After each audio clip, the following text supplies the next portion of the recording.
So we're on our way to get a heart transplant for one of our patients at Phoenix Children's. There are times that we are doing this like 5 times in 2.5 weeks. Well, I'm Jayken, I'm 16, I'm here to get a heart transplant because I have hypoplastic left heart and now I'm going through Fontan heart failure. And so basically my heart's just been doing too much for too long.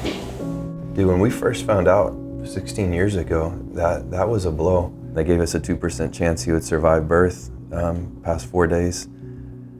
So his doctors in Texas retired, and we'd heard a ton about Phoenix Children's and just really loved what we had heard about it. And so my job worked out to get something here, so we moved here to be a part of what Children's is doing. Here we are going to get a heart for him. The whole process is sort of as follows. I look for external things that can raise some questions about it working properly. We give the patient a blood thinner, and then we prepare to give the heart a solution that will protect it and preserve it during our transport. Because of the anatomy that Jayken has, I'm going to have to take down some of those, or not some, all of those connections that he had in the past. I'm hoping that everything is moving along without a glitch at the donor hospital and there'll be no delays. Wheeled him down to the room, put him on the table, was about to do anesthesia, and started having complications with the heart, that he was going to get the donor heart. Okay, well the question is he still a good candidate going to the OR? If they want to proceed? They want to proceed, then go, please go. Okay. Well, they're moving him to the OR as soon as they can. Don't have a clear reasons on what's happening, but I guess we'll know soon. Well, we're going back home. We're coming back empty-handed. Unfortunately, the heart was not good enough for a patient. I did not like its quality, but we remain hopeful. We're going to come back out again next time and do it all over again. We were really excited, but then kind of the air let out of us because we were like, oh, so it's not going to happen right now. But still hopeful that there would be another heart. Early this morning, we received the good news that a donor has become available. Hopefully, it'll be a better quality than the last time. So we are going to go take a look. I'm more, like I said, I'm more optimistic than even last time. But we need a little degree of flexibility, as you know, because I don't know what I'm going to find. What I do share with you is that it'll be to my standards, right?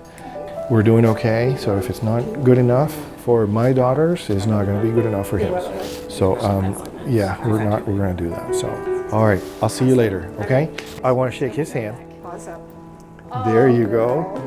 Now the important guy. All right, I'll see you guys later, okay? So when he was 2 for his last surgery, I'm handing him to the doctor and he's screaming, "Dad, no."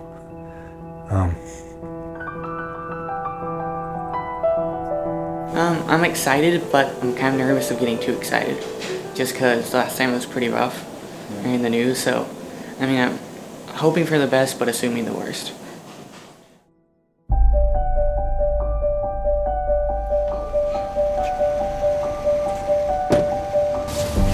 It went great. It was a long one though, so we're doing a lot of work with the other organs, but it went really well. Very hopeful that this is going to be a good one. So Dr. Lagerstrom has the patient hopefully ready, pretty far advanced into it. The heart is not removed until we get there. We're going to come in, check a couple of forms, so system issues, and then we'll get going.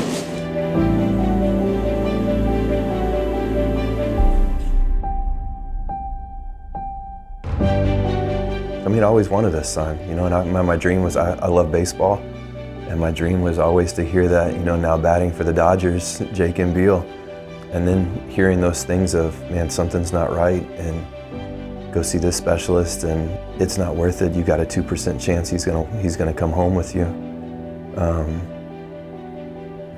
But I couldn't give up on that. I'm not gonna give up on him, and I couldn't. Faith is huge with us, and I couldn't believe that God was going to give me a son. I don't care what you're telling me the odds are, I'm going to watch and see what happens. From that moment of feeling totally just in despair to now, I mean, we've got a heart, and now they're telling us in six weeks he's normal, and he can do pretty much whatever he wants. That's a heart transplant, Jayken. Heart's working very well. Function's good. Rhythm's fine. We've been talking about this since midnight last night, and it's 1 a.m. I'm tired.